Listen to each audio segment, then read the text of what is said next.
Hello students and welcomes you again in the e-classes of JMS School. I hope you all have read the previous video's poem and understand that. Today we just going through with the another and the next book of your syllabus, that is Moment, and the first chapter of the Moment is The Lost Child. Student ये जो chapters हैं इस book के ये बहुत बड़े chapters हैं आपके, so I divide all the chapters for the explanation into two parts. First day I will explain you the 3 pages of that chapter, and another day I will just explain you the another 3. Okay, so let's start the first chapter of that is The Lost Child. Okay, the name of the chapter is The Lost Child. It is a story about a child who just lost in a fair. So how is going on? What is happened there? Just read that chapter. A child goes to a fair with his parents. He is happy and excited.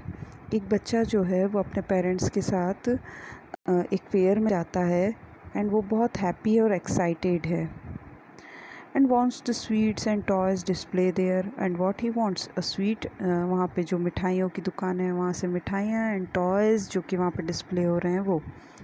But his parents don't buy them for him. लेकिन उसके parents उसके लिए कुछ भी purchase या bye करके नहीं देते हैं. Why then does he refuse when someone else offer them to him. Then ऐसा क्या होता है कि वो रिफ्यूज़ कर देता है जब कोई और उसे ये सब चीज़ें ऑफ़र करता है. पहले जिस चीज़ की वो डिमांड कर रहा था अपने पेरेंट्स से, अब ऐसा क्या हुआ कि जब वो चीज़ें उसे दी जा रही तो वो उनके लिए रिफ्यूज़ कर रहा है. So just read the chapter. It was the festival of spring. From the wintry shades of narrow lanes and alley emerged a galley clad humanity. Here the word lane, alley, emerged, galley and clad. Okay, so ये जो festival है जिस fair में ये बच्चा गया है, वो जो फेस्टिवल है वो स्प्रिंग सीज़न में आया है जिसमें कुछ विंट्री शेड होता है. और वो कहाँ से होके, wintry shades of narrow lands that mean a narrow road, and alleys that mean a narrow passage, गलियारा जिसे बोलते हैं. Emerged that means to appear. A gaily means happily. Clad decorated.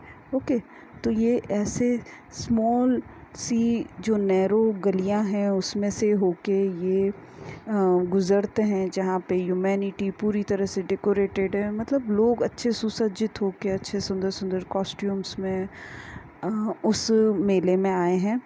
Some walk, some rode on horses, other sat being carried in bamboo and bullock carts. कुछ पैदल चल रहे हैं, कुछ रोड ऑन हॉर्सेस, कुछ हॉर्स पे बैठ कर आए हैं, कुछ बैठे हैं. बीइंग कैरीड इन बम्बू, कुछ बम्बू में कैरीड होके आए हैं. एंड बुलक कार्ट्स, कुछ बुलक कार्ट्स में बैठे हैं. One little boy ran between his father's legs, brimming over with life and laughter. Here the word, another word, brimming over. Brimming over, jump to other.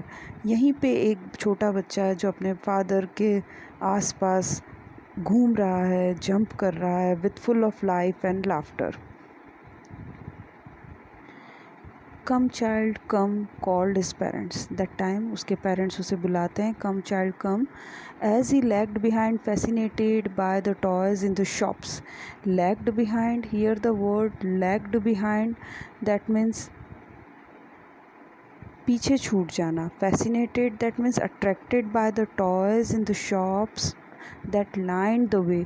जो रास्ते में जो shops लगी हुई थी लाइन से, उनको देखते देखते वो बच्चा पीछे छूट जाता है उनसे अट्रैक्ट होते हुए. He hurried towards his parents, his feet obedient to their call, his eyes still lingering. वो तभी हरी टूवर्ड्स हिज पेरेंट्स, वो उसके पेरेंट्स की तरफ दौड़ता हुआ जाता है. हिज फीट्स ओबीडियंट, उसके पैर तो उनका कहना मान रहे हैं उसके पेरेंट्स का, but his eyes still lingering. Here the word lingering that means to stay somewhere, to stuck over there. मतलब किसी चीज़ पे रुक जाना. उसके पैर तो उसके पेरेंट्स का कहना मान के आगे की तरफ चल रहे हैं, बट उसकी जो आइज़ है वो अभी भी उन टॉयज़ पे अटकी हुई है.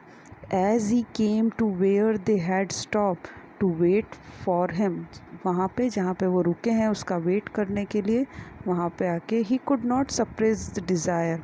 वहाँ पे आके तब वो ऐसा बोलता है कि अब ही कुड नॉट, वो नहीं कर सकता. अब suppress that means, separate that means किसी चीज़ को दबा के रखना. इस डिज़ायर ऑफ हिज हार्ट, उसके मन में एक डिज़ायर है जिसे वो अब दबा के नहीं रख सकता है.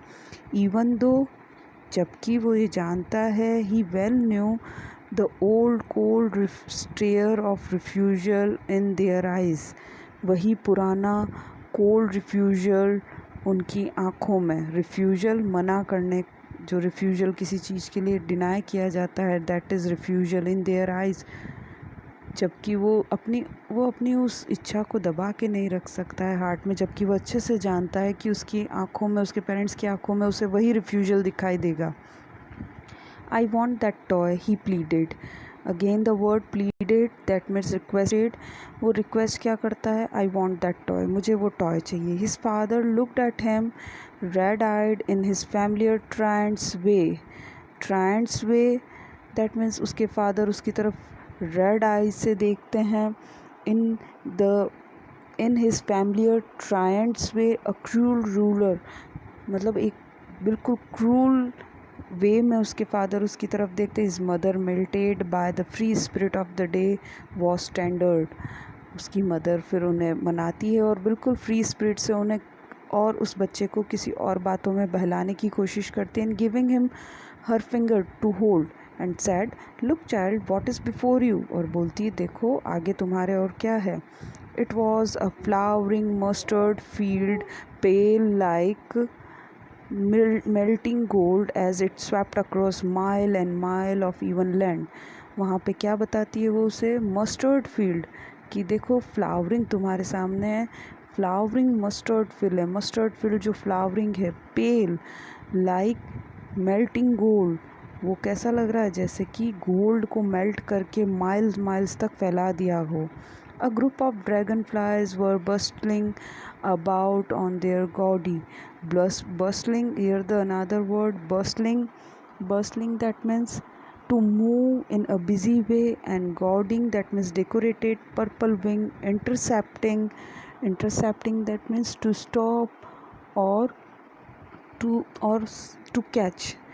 तो वो उनको आगे, पहले तो उस बच्चे को उसकी मम्मा दिखाती है कि देखो आगे मस्टर्ड का फील्ड है, जैसा लग रहा है जैसे गोल्ड ही गोल्ड चारों तरफ फैला है. Then she says that a group of dragonflies were bustling about on their, चारों तरफ ग्रुप ऑफ ड्रैगन फ्लाइज है जिनकी जो डेकोरेटेड पर्पल विंग्स है वो intercepting the flight of a lawn black बीज, और बटरफ्लाई जो बटरफ्लाइज और ब्लैक बी के साथ यहाँ पे फ्लाई कर रहे हैं. In search of sweetness from the flower, जो कि क्यों फ्लाई कर रहे हैं? वो सर्च कर रहे हैं sweetness of the flower. The child followed them in the air with his gaze. Child, वो बच्चा उनके पीछे चला जाता है with in the air with his gaze. Here is the another word, gaze, that means to look steadily for a long time. एकदम किसी चीज़ को एक ही निगाह से, एक टक निगाह से देखना, that is gaze. Till one of them would still its wings and rest. तभी वो जो एक जो ड्रैगन फ्लाई था वहाँ कहीं रुक जाता है और स्टिल उसके विंग्स मूव कर रहे हैं, but he is all actually not moving. He would try to catch it, वो उसे पकड़ने की कोशिश करते हैं, but it would go fluttering and flapping, लेकिन वो उड़ जाता है फ्लैप करता हुआ up in to the air. When he had almost caught in his hands, then his mother gave a cautionary call. Cautionary call, that means giving a warning call. Come child come on to the footpath, की footpath पे आ जाओ. वो खेत में दौड़ गया उनके पीछे पीछे, ड्रैगन फ्लाइज के पीछे, तो उसकी मम्मा उसे वापस बुलाती. ही ran towards his parents gaily and walked abreast of them for a while being. However, soon he left behind, attracted by the little insects and worms along the footpath that were teeming out from their hiding places to enjoy the sunshine. अब जैसे उसके parents उसे बुलाते हैं, तो he walked abreast of them, abreast that means next to them, मतलब वो उनके पीछे पीछे चलता है, while being however soon, और कई बार वो बहुत पीछे रह जाता है क्या देखने में, जो इंसेक्ट और वॉर्म जो फुटपाथ पे सनशाइन को एंजॉय करने के लिए अपने हाइडिंग प्लेस से निकलते हैं, उन्हें देखने के लिए वो पीछे रुक जाता है। Come child come, his parents called from the shade of the grove where they had seated themselves on the edge of wall, he ran towards them। और उसके पेरेंट्स उसे बुलाते हैं जहाँ पे, कहाँ पे, वो एक जगह बैठ जाते हैं कुएं के किनारे जहाँ पे थोड़ी छाया है, वहाँ पे वो बच्चा भी उन्हीं के पास दौड़कर चला जाता है। A shower of young flower fell upon the child as he entered। जब जैसे ही वो बच्चा वहाँ पे जाता है तो वहाँ पे क्या होता है, शावर ऑफ यंग फ्लावर, जिस पेड़ के नीचे वो बैठे हैं उस पेड़ से जो फ्लावर्स हैं, यंग फ्लावर्स, वो उस बच्चे के ऊपर गिरते हैं। And forgetting his parents he began to gather running petals in his hand, और वो भूल जाता है फिर से अपने पेरेंट्स को, और वो उन फ्लावर्स की पेटल्स को उठाने में लग जाता है। But lo he heard the cooing of doves and ran towards his parents shouting the dove the Dove.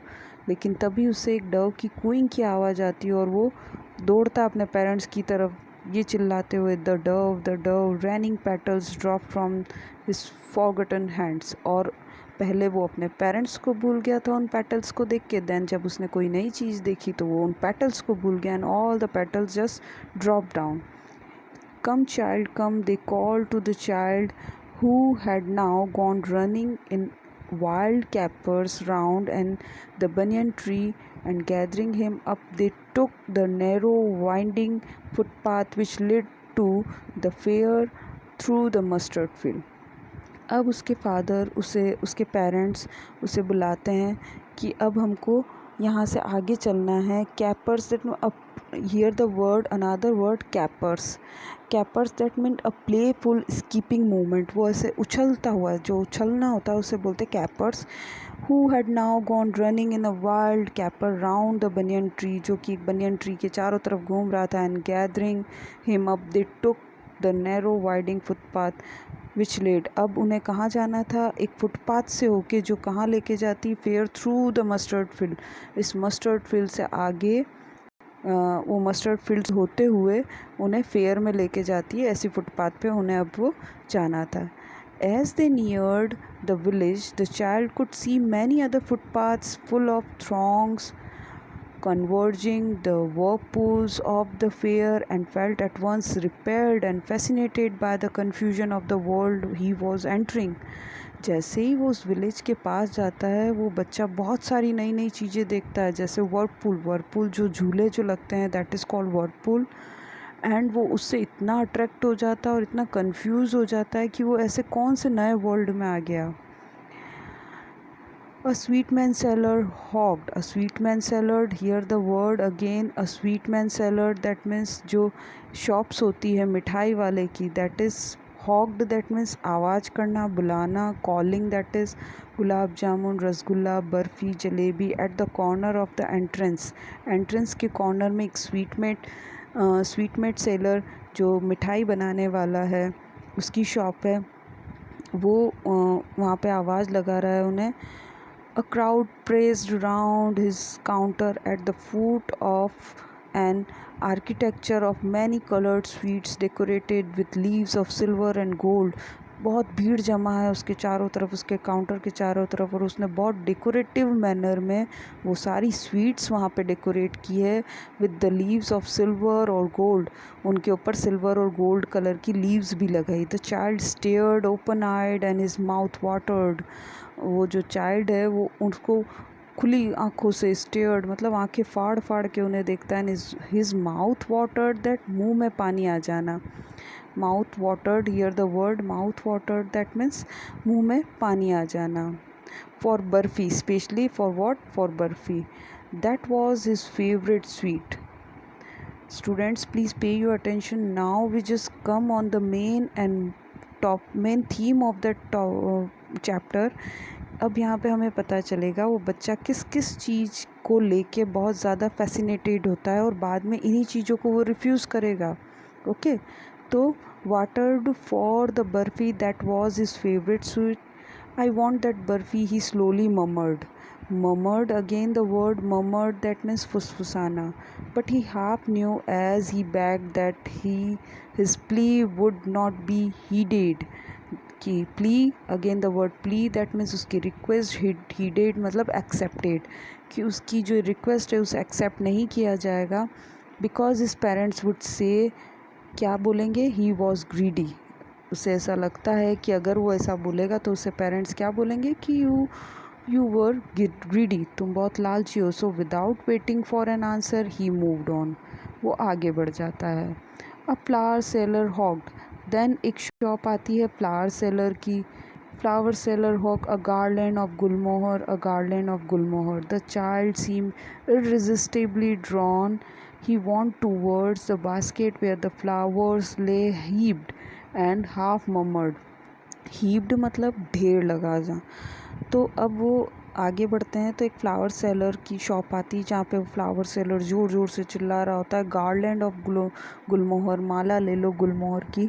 और उसकी जो बास्केट है उसमें पूरे फ्लावर्स का ढेर लगा होता है। तब वो अगेन हाफ ममर्ड धीरे से फुसफुसाता, I want that garland but he well knew his parents would refuse to buy him. वो फिर से बोलता है कि मुझे गार्लैंड की माला चाहिए, मतलब ये गार्लैंड दैट मीन्स ये माला चाहिए फ्लावर्स की, बट उसको अच्छे से पता है कि उसके पेरेंट्स इसे रिफ्यूज़ कर देंगे because he would say that they were cheap, कि ये बहुत चीप है। So without waiting for an answer he moved on, वो आगे बढ़ जाता है। A man stood holding a pole with yellow red green purple balloons flying from him. अब एक आगे चलते हैं तो एक मैन एक पोल को लेके खड़ा है जिसके साथ में बहुत सारे येलो ग्रीन पर्पल बलून वाला जिसे बोलते हैं वो खड़ा है। Child was simply carried away by the rainbow glory of their silken colors. अब वो बहुत ज़्यादा फैसिनेटेड हो जाता है उन बलून्स को देख के। He was filled with an overwhelming desire to possess them all. अब उसे बहुत ज़्यादा ओवर एक्साइटेड हो जाता है, डिज़ायर्ड हो जाती है उसे कि इसे तो अब ये चीज़ें पोजेस करनी, पोजेस मतलब लेनी है। But he well knew his parents would never buy him the balloons because they would say that he was too old to play with such toy. इसके लिए उसे क्या रीज़न मिलेगा कि अब वो बहुत बड़ा हो गया है इन चीज़ों से खेलने के लिए। He was too old to play with such toys. So he walked on further. A snake charmer जो सांप के खेल दिखाते हैं, stood playing a flute to a snake which coiled itself in a basket. वो एक स्नैक जो कि कॉल्ड है, कुंडली मारे एक बास्केट में, उसके सामने फ्लूट बजा रहा है। Its head raised in a graceful bend, और उस सांप का जो हेड है वो एकदम ऊपर रेज्ड होता है, उठता है in a graceful bend like a neck of a swan, while the music stole into its invisible ears like the gentle rippling of an invisible waterfall. The child went towards the snake charmer, but knowing his parents had forbidden him to hear such coarse music, वो बच्चा उससे भी attract होकर उसके पास जाने की कोशिश करता है, बट उसे पता है कि उसके पेरेंट्स उसे मना करेंगे। और यहाँ पे उसे क्या रीज़न दिया जाएगा कि नहीं सुनना चाहिए इस टाइप का म्यूज़िक तुम्हें। As the snake charmer played, he proceeded further, और वो आगे बढ़ जाता है। There was a roundabout in full swing. Roundabout जो झूले जिसे वर्कपूल झूले बोलते हैं, that is roundabout in full swing. Man, woman and children carried away in the whirling motion, shrieked and cried with dizzy laughter. लोग चिल्ला रहे हैं और उसमें झूल रहे हैं। The child watched them intently. वहाँ पे खड़ा होके वो बच्चा उन्हें देखता है। Then he made a bold request, तो वो बहुत बोल्ड रिक्वेस्ट करता है, I want to go on the round about please father mother. So that is all for today. I just send you the PDF of that chapter कि कैसे एक बच्चे ने कितनी चीज़ें देखी, उसने क्या फ़ील किया और उसे किस किस चीज़ को लेके रिफ्यूज़ल मिला और क्या रिफ्यूज़ल मिला। That is a question also in a back exercise of that chapter. So we please read that chapter carefully so you are able to give the answer by yourself also. Okay, so that is all for today. Tomorrow we will just go through what happens to him next. Okay, so thank you.